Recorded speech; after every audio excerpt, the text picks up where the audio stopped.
Pay close attention to how much I utilise the fact those wing-backs are overlapping.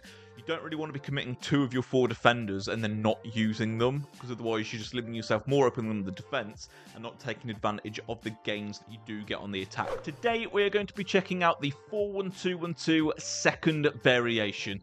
It's one of the most offensive formations in the game due to how you can get the wing-backs overlapping in this setup. I will also be showing you guys 2 variations in how you can set the defensive instructions, one to cater to a more attacking player, one to cater to a more defensive player.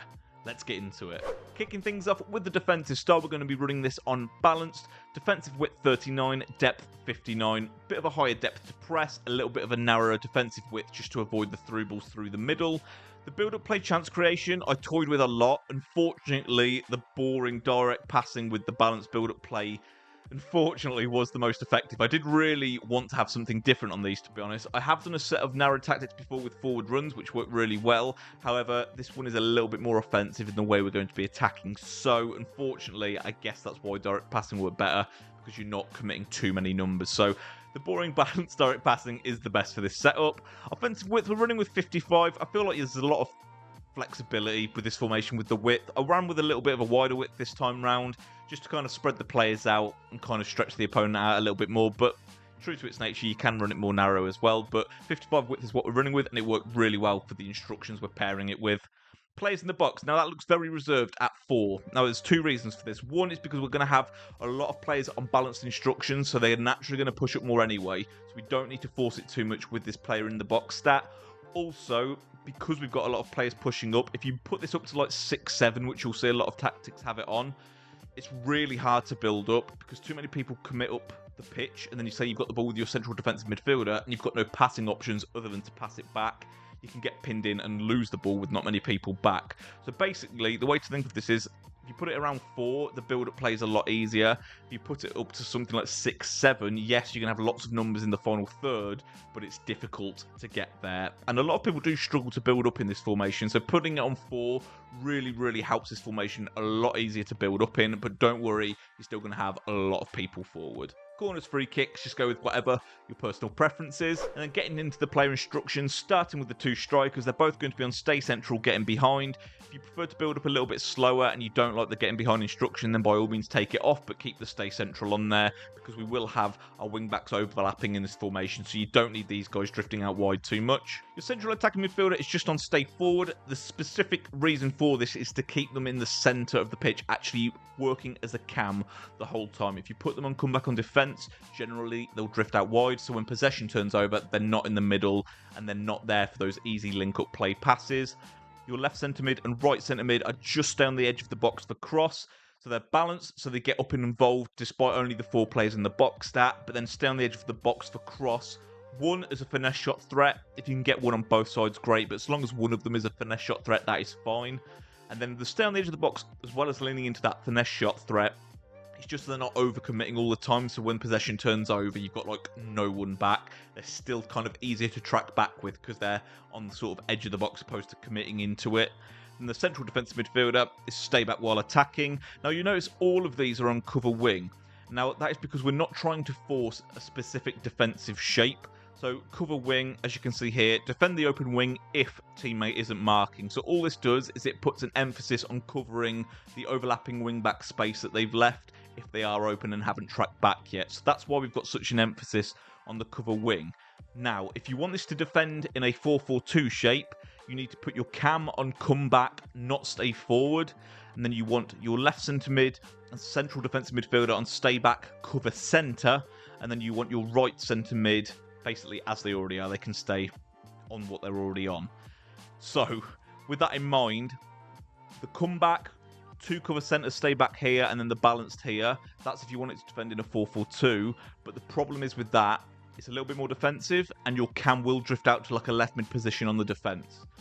On the turnover of possession, when you start your counter-attack, it's not as nice of a shape as how it already is set up here, with the cam on stay forward, having that triangle up top right off the break. So it depends. If you really struggle to defend, go with the comeback, stay back cover centre, and balanced.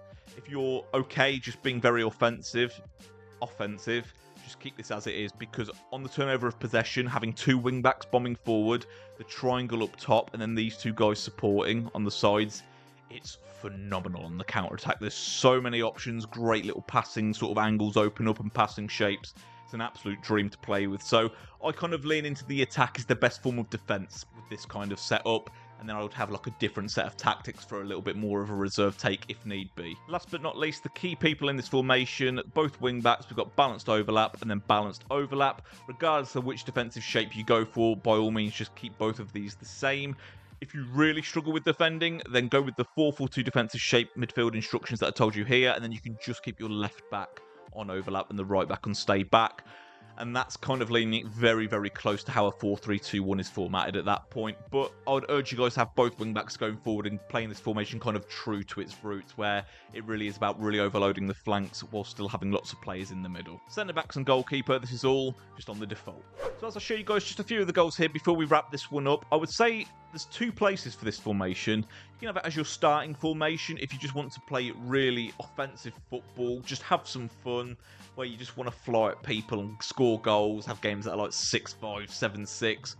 Or you can have it as a sort of formation that you resort to if you do find yourself in need of a goal or two. Say you're like 2-0 down, but there's still plenty of time on the clock, so you don't want to resort to a constant press. This can be really, really good for that kind of approach as well. Pay close attention to how much I utilise the fact those wing-backs are overlapping.